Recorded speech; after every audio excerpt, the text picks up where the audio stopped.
Welcome to College Algebra Online with Mark Corbet.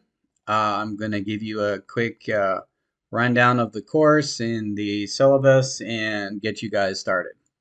So the course is Math 1314, 1509 is the section, and it is completely modality online. My name is Mark Corbet. My primary contact is here. Email mark.j.corbet@lonestar.edu. Expect a response for emails, about within a day, within 24 hours is the usual response. Often I'll make available WebEx if you want, or we can just go by email, even available by phone. But primarily it'll be just pop me an email if you have a question, and if it's something that I need to answer, we can open up a WebEx. I'll try to open up a WebEx every once in a while and just offer it to anybody who wants to come in. Usually that's on Tuesday nights, but we'll make that kind of open. The course title is College Algebra. It's a 3-semester-hour course. It meets online only, so you work at your own pace, but you do have to meet the due dates and the requirements for each homework or assessment. The syllabus is going to be available in D2L. Most of you have seen D2L. D2L looks something like this. So you'll have your courses pinned here, and you'll be able to see this in D2L very much like this. You can see the content of the course starting on the right or left of whichever course you're in.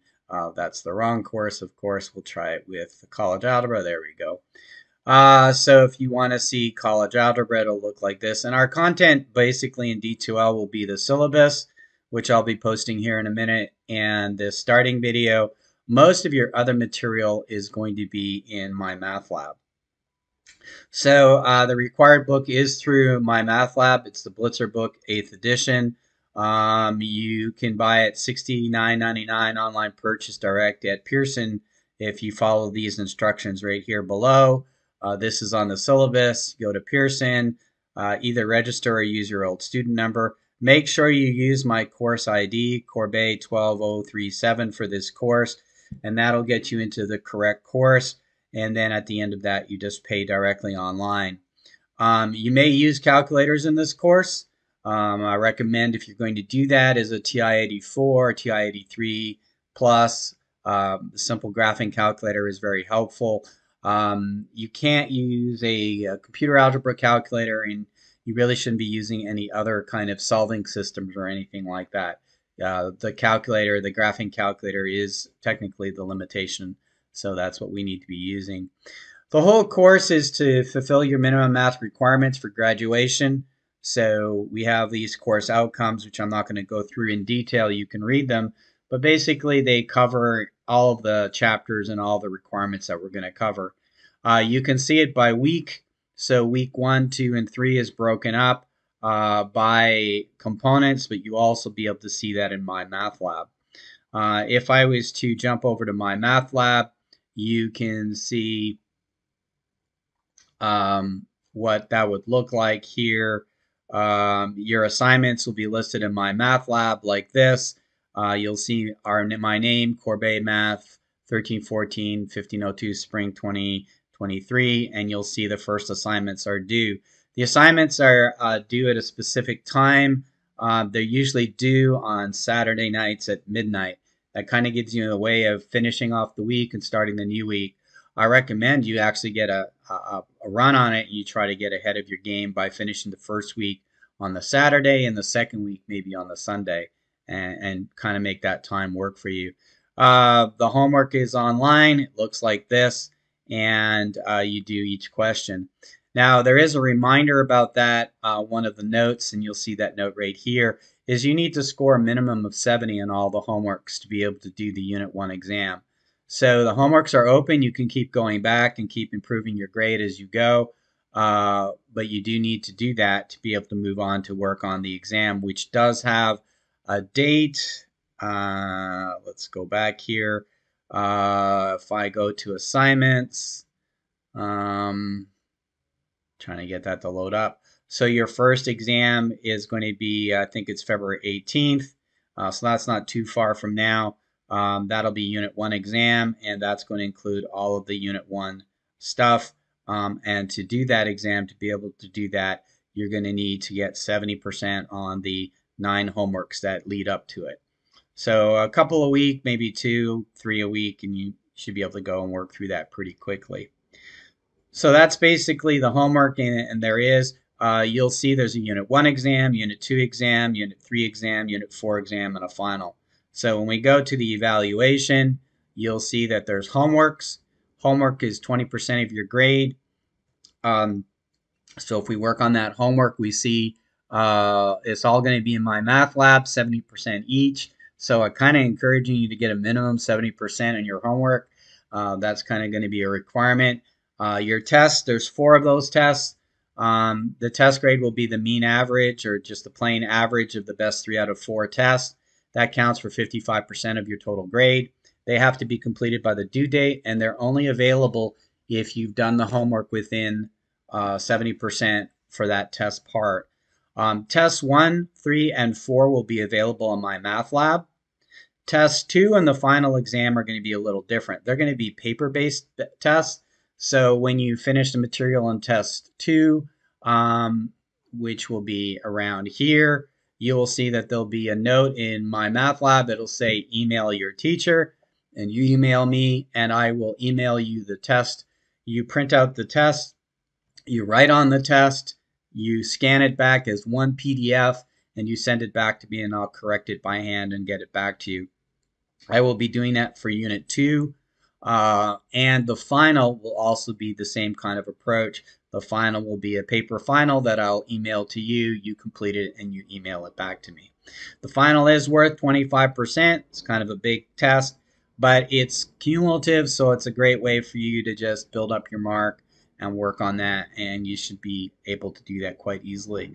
The final exam is going to be on Tuesday, May 9th. It's cumulative. It covers all the material in the course. You need to achieve a minimum grade of 50% on the final exam to get an A, B, or C. Otherwise, the grade will be a D or an F. There's no makeup exams. There's no makeup tests. There's no makeup homeworks.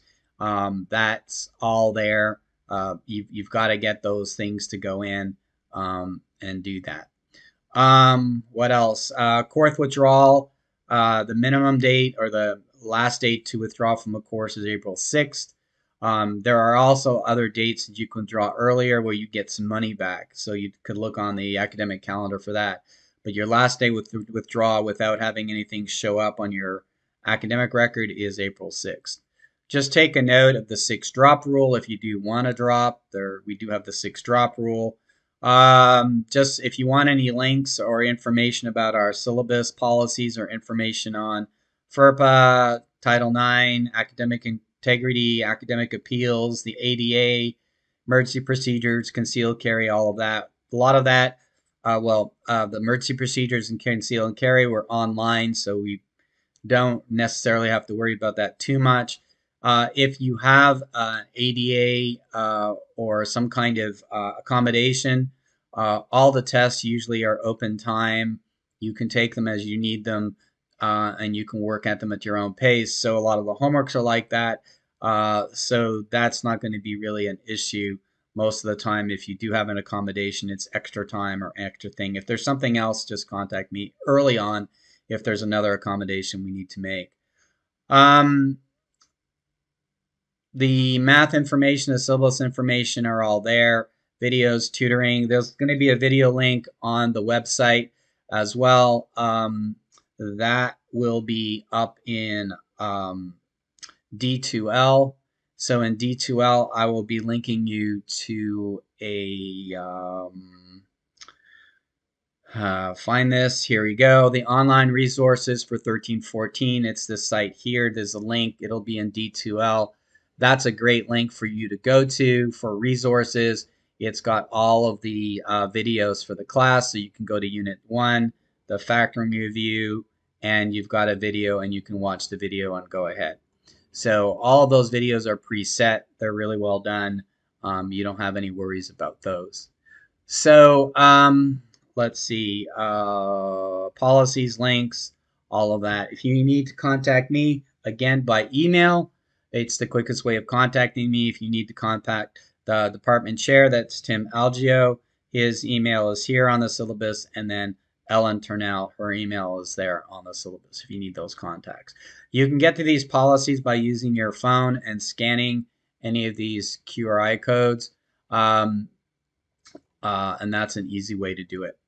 Otherwise, you can refer to the syllabus. A lot of these links are already there, so you'll make those available, and I'll add that video link to the D2L site and also to your um, syllabus. If you have any questions, email me. I will probably be holding a WebEx on the first Tuesday night. I'll usually just open that up. So that first Tuesday night is the Tuesday the 17th.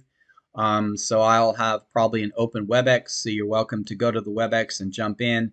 I'm teaching 2 classes online this semester, so just jump in and mention what class you're in and can answer any questions, or we can have a conversation and say hello. Okay, that's all. I hope you have a good semester. A lot of this is on your own pace. It's on your own work, so you can get into there. You should be able to have access to this fairly early on. The D2L won't open up until the day of class on the 17th, but you will be receiving a link to this video maybe earlier. You can go into my math lab as early as the 12th of January and start early work on that. Okay, thank you very much. Goodbye.